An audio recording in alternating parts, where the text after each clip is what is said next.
Hey YouTube, it's Casual Brews here with my Week 8 NFL recap. Kind of an interesting week, some kind of surprising results. Pick-wise, not great. I went 16 and 14, so still above 500, my third straight winning week, I believe. Went a bad 6 and 9 against the spread, kind of was wrong about some of the results, but 10 and 5 on the over-under point totals, that kind of saved my bacon, kept me above water. After that terrible beat I had on Thursday night, had a couple late game points go my way to win some overs. So yeah, I'll take it. Still doing all right overall for the year. So to get right into the games, Green Bay 24, Arizona 21 on Thursday night. I made a quick little YouTube short sort of touching on the game a little bit, but yeah, just really bad beat. I thought Arizona, with the acquisition of Zach Ertz, their offense would kick it into high gear against the Green Bay team missing, Jair Alexander.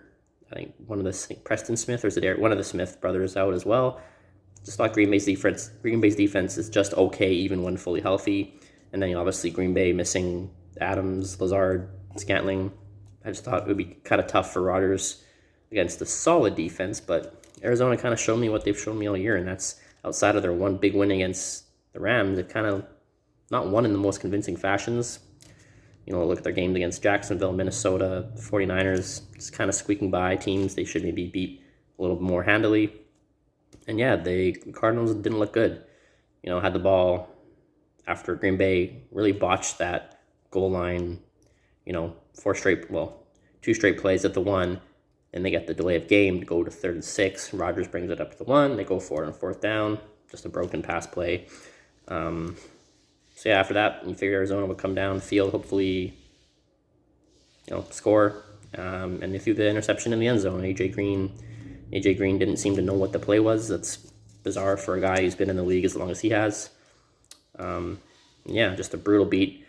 Once Green Bay blew that, that goal line drive, I figured, kind of only hope at Arizona minus 6.5. So I'm like, I figured Arizona maybe can tie the game and then go into overtime, and then, even then I would lose the point spread. So I knew the point spread was screwed earlier on, so I at least wanted to try to get the over 50, which, if Green Bay would have just scored a touchdown, 3 straight times at the 1 yard line, could have at least got the over, knowing I was going to lose the point spread anyway, but they didn't get it. Okay, well, Arizona's got the ball back. Maybe they'll get a field goal, go to overtime, get the over. Or if they were to score a touchdown themselves, win the game, I would get the over at least there. But they threw that interception, so I went 0 for 2 on that game somehow. I thought at least I could get one of those the way the game was going. But nonetheless, goose eggs there. And then next game, Pittsburgh 15-10 over Cleveland at Cleveland. I had Cleveland minus 3.5. I had over 42.5. Neither of them were close. Cleveland just looks all out of sorts offensively. You got Odell Beckham now making Instagram stories about maybe this won't work out with Baker after all, and then deleting it right away. And then his dad is now out there saying, that Beckham is just being ignored in the offense, that Baker doesn't want to throw him the ball. Even though Odell was the one that got when Odell first came here and he first started to struggle a little bit, he was the one kind of defending Baker and saying, no, we're all good, this and that, when reports first started that maybe Baker was getting too Odell-centric and then going to ignore Odell, and all this is just a mess. And as I'm recording this, the trade deadline's passed. They haven't traded Odell. That's going to be a mess in Cleveland. They already got some injuries on both sides of the ball. Baker's really banged up. I don't think he should be playing. He looked bad. The offense looked bad. Their defense is still solid, but against a Pittsburgh team, probably below average offensively themselves. Nothing to be too proud of there, holding them to 15 points. I just thought 42.5 could maybe squeak by, with Cleveland having maybe a bounce-back game. It didn't happen. The Browns stink. I think their season's probably over with all the turmoil going on. And I don't think they're well coached enough to really get past it.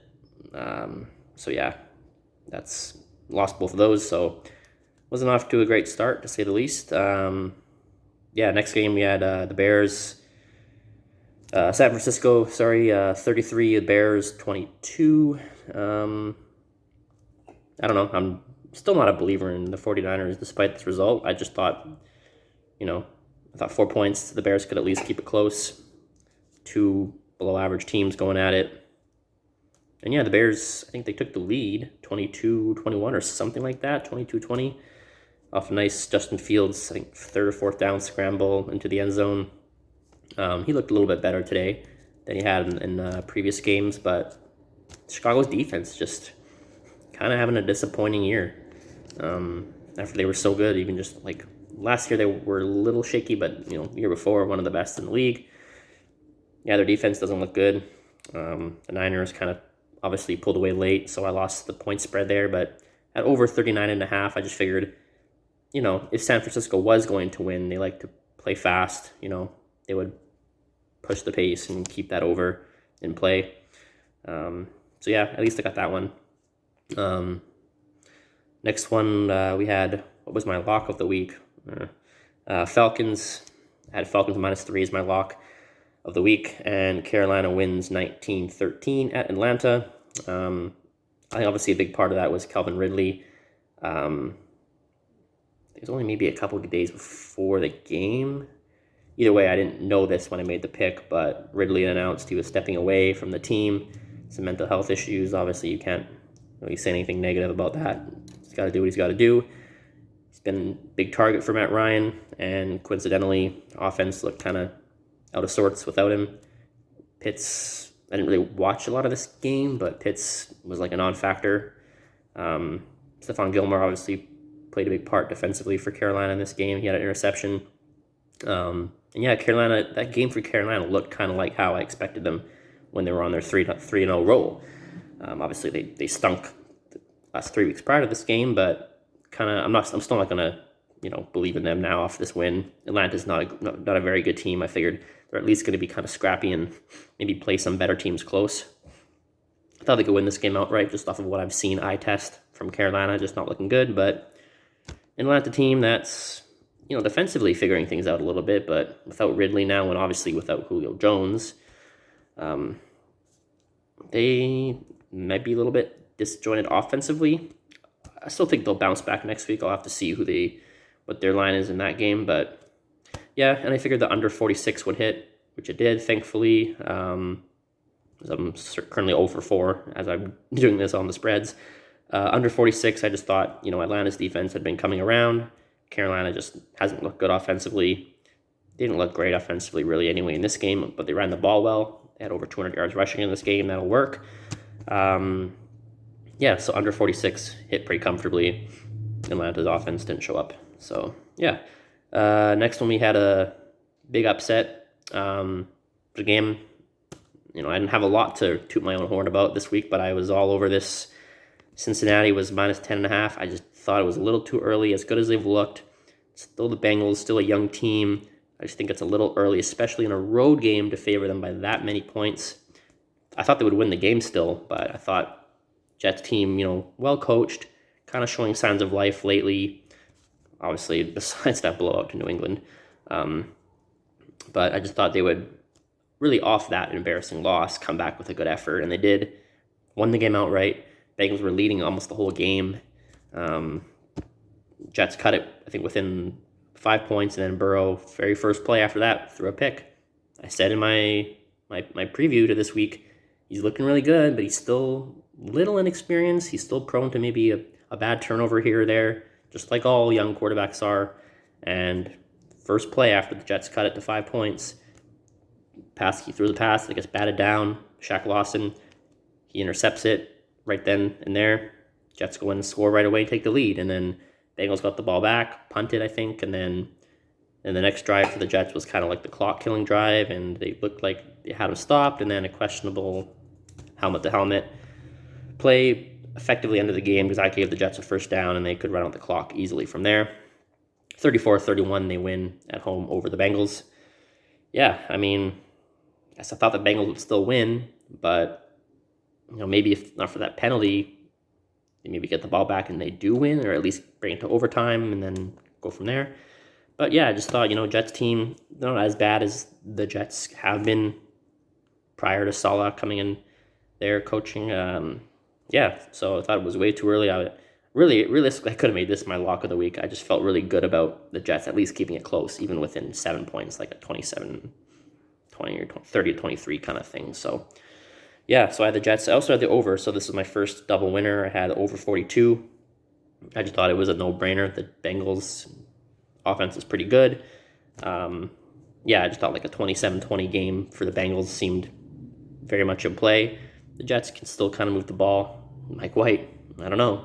Maybe just obviously he's hurt anyway, but maybe as good as Mike White's looked, maybe just let Wilson sit a whole year. Work from Mahomes, let him sit a year. Obviously injured now anyway. Learn a few things and then come back next year. Mike White, Jets are going to be feisty. They'll play. I'm sure they're going to play. Buffalo tough and whatnot when they play them down the road. Next up, we had the Rams 38, Houston 22. I'm glad I got this game earlier in the week. I think I put the bets in on Wednesday or something like that. I don't know, but yeah, because I got it at 14.5, and by game time it was all the way up to 16.5. So a lot of people who bet it later in the week got burned. Rams were up, I think 38-0 or 38-3, something like that, and Houston just garbage time, a couple touchdowns, and brought it to 38-22, which burned anyone who had the Rams 16.5, which was a few people that I did see on Twitter post about that. So thank God I got it early, still covered. The under 47.5 looked good most of this game because the Texans weren't scoring, and the Rams, like most teams do up big, aren't really going to push the envelope themselves. And then Houston, does their thing and scores garbage time. So my under 47.5 sadly did not hit there. Next up, we got Buffalo 26, Miami 11. Yeah, Bills kind of started a little slow. This game was, I think, 3-3 for a while.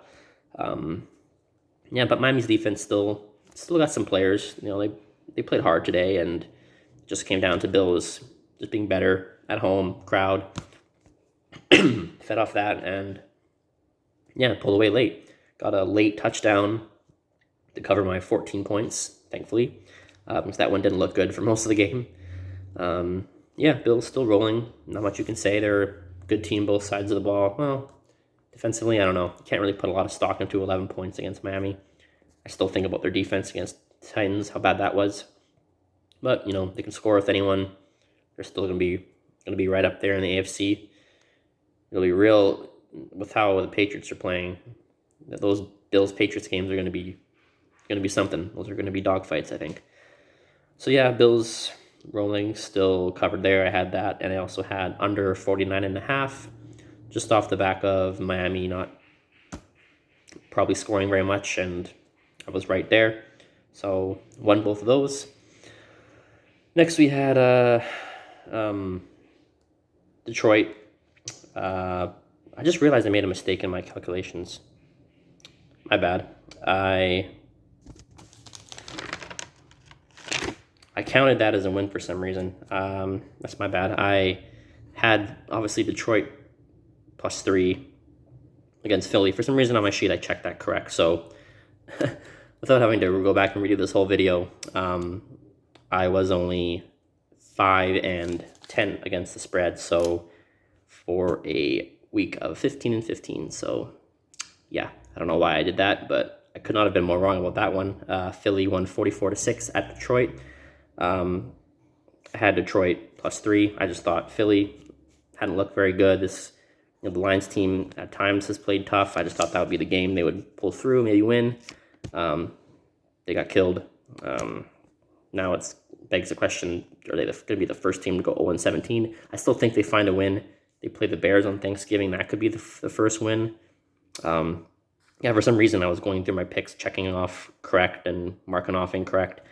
And for some reason I checked correct Detroit when I could not have been more off about that one. So yeah, sorry about that. So I guess I only went 15-15 on the week. What can you do? Yeah, I did have over 48 though, which hit on like a Philadelphia field goal with like a minute and a half left. Obviously, they didn't need to kick a field goal there. They were already up by 30 points or whatever, but they did. I was grateful for that. Got my over there. Big X. I don't know why I checked that right. Anyway, next up, yeah, I don't know. it's one of those weird like outlier games. I don't really think this is going to tell a lot about Philly. Yeah, I don't know. I still think they're not a great team, but we'll see. I mean, they could at least play like the Cowboys tough again when they match up. We'll see. Next up, Colts and Titans. Titans won 34-31 at Indianapolis. I was wrong about this one. I had the Colts. They looked pretty good most of the game. Bad Carson Wentz, pick 6. I mean, he kind of had little to no choice. He was about to get tackled for a safety, but you just wish he would have found a way to get the ball out sooner. I don't know. He didn't have a lot of chance there, but yeah, just bad play, pick 6. I want to say that put the Titans up 7, and then to his credit, he brought the Colts back down the field again, and then they scored a touchdown to tie the game, and then overtime, another terrible interception. He had Jonathan Taylor wide open in the middle of the field, and he threw it like 30, 40 yards down the field and took like triple coverage and was picked off. So Titans won that one, 34-31. Obviously bittersweet because they lost Derrick Henry, likely for the year. I mean, hasn't been absolutely stated that yet, but I think at bare minimum, he's going to miss the rest of the regular season.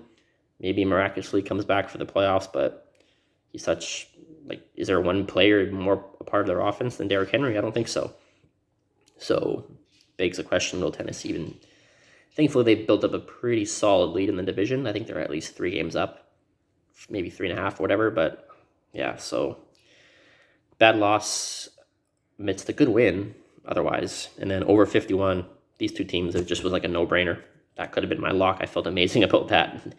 Neither defense is really that great. Colts defense at times is tough up front, but their secondary is pretty bad. And Tennessee's defense is bad overall, so I just thought that was a no-brainer. Over 51. Next up, Seattle 31, Jacksonville 7 at Seattle. Again, I did my Seahawks post-game recap.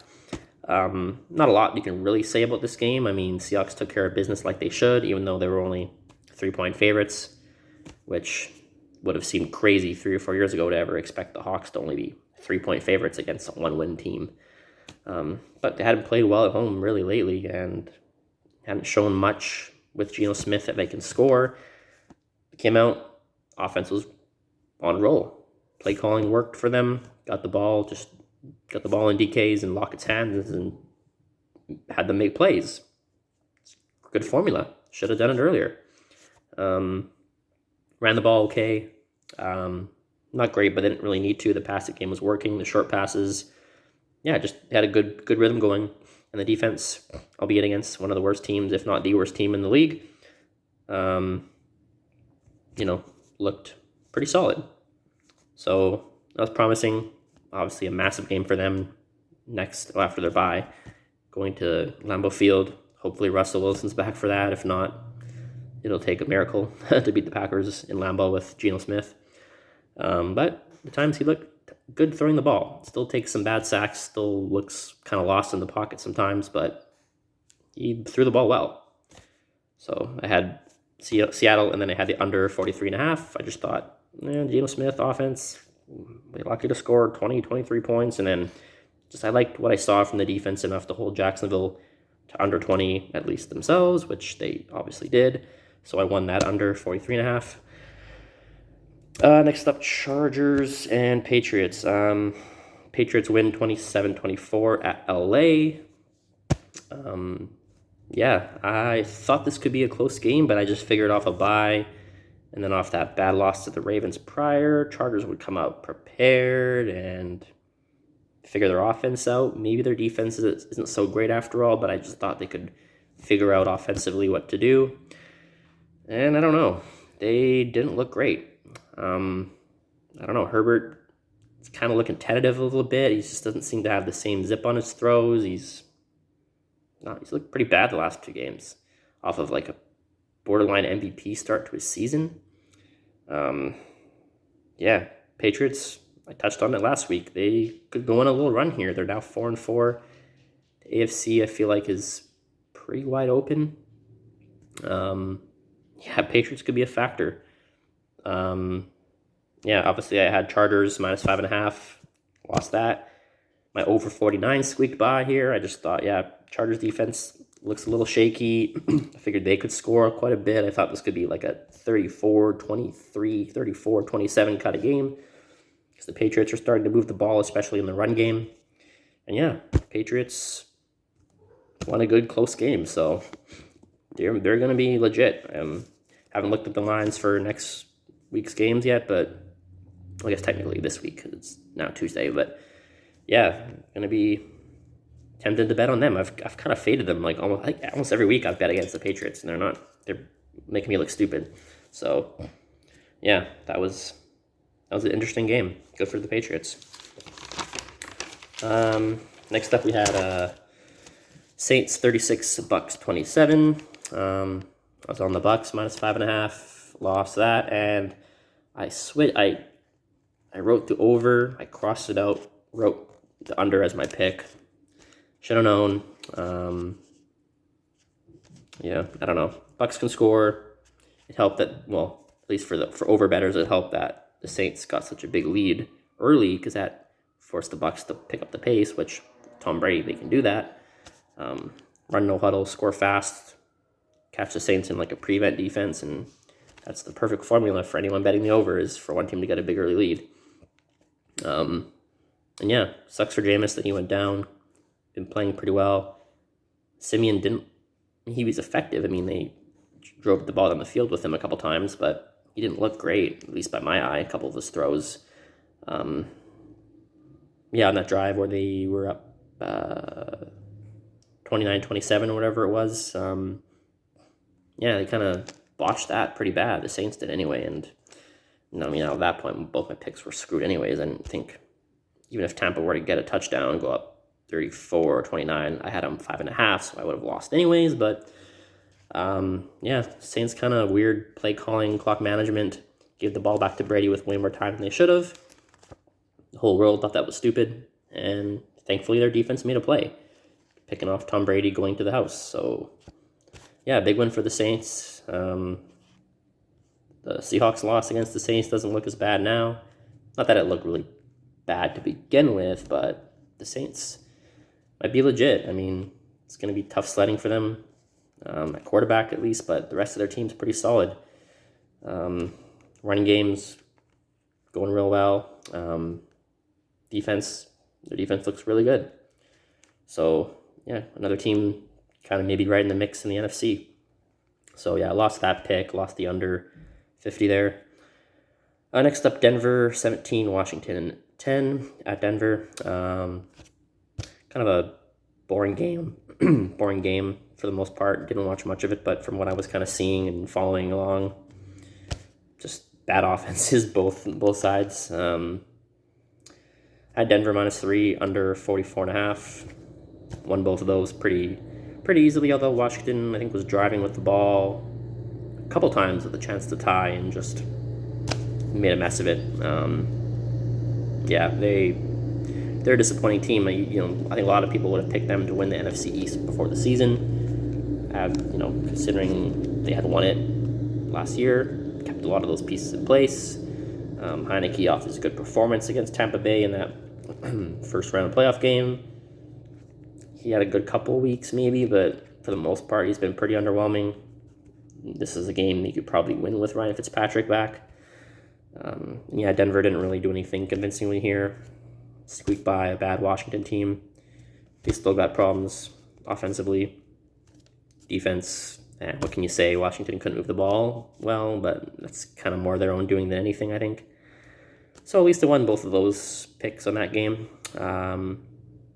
Next up, the Sunday nighter. Dallas 20, Minnesota 16. Another pick where I just feel really stupid about. I've been kind of riding the Cowboys all year, and I really didn't think Dak was going to be in good shape to go. Obviously, he didn't even start. Didn't play at all. So I just thought in that case, Minnesota's roster, it should get the job done, no? Especially at home, come on. But they let me down. Yeah, Dallas is legit. You got a good roster too. I just thought overall without Dak, or at least a limited Dak if you were to play, would be the difference maker. But I don't know. Minnesota has looked good at times this year, and they just turned back into a pumpkin, I guess, in this game. So yeah, that sucked. At least the one the under had it at 55. I think it was down because Dak was questionable and didn't play. It was down to like 53 or something at game time. But so I got it at 55 early. It hit, kind of an easy pick there. Next up, the Monday Nighter. Double whammy. I'd been pretty good at my primetime games. Between Sunday, Monday night games, I've been like 3 and 4, 3 of 4, or 4 of 4. And I had double wrong here on the Chiefs 20, Giants 17. I thought the Chiefs offense was going to figure things out maybe this week in a kind of a get-right spot against a below-average Giants team, at least, you could say. They didn't really show me much. I mean, the defense kind of showed some life. I think it was good for them on that last drive. They really got a lot of pressure. Won the game effectively with their defense after having to settle for a field goal on that last drive to go up by 3. So their defense maybe feels good about themselves a little bit. Could build off that perhaps, but that offense is still got some problems. I mean, teams are kind of doing to them what teams did to Seattle in the last half of last year when our offense went from like tops in the league to barely average or below average. They just take away the deep part of the field and force everything kind of underneath, but they still cover the underneath too as well because they didn't really do a lot to stop the run, but they can stop. Teams are stopping the Chiefs running game with limited personnel, and they just got like dime packages, nickel packages every play, and they got 6-7 DBs sometimes. So yeah, Chiefs got to at least figure out how to run the ball, get teams out of that defensive formation, because all the razzle-dazzle deep shots and rollouts and deep plays to Tyreek, to Kelsey, all that stuff is getting taken away. And they haven't really shown in the last few games that they can function offensively without that. So yeah, going to be some question marks there. Still for the Chiefs, I had them minus 9.5. Was never even in play. Giants were right there with them from the start. And at the over 52.5, I just thought the Chiefs would really maybe flip a switch offensively. The Giants would maybe score their fair share here and there against a bad Chiefs defense, and wasn't even close. It was way off in this game. So finished at, because of a weird mistaken calculation on my part, I finished an even 15 of 15 on the day, or on the weekend rather. So I'll be back shortly hereafter with my week 9 picks. So a bare minimum, I'm positive overall over the last, I think, few weeks here. So try to have a good bounce back week coming up. So until then.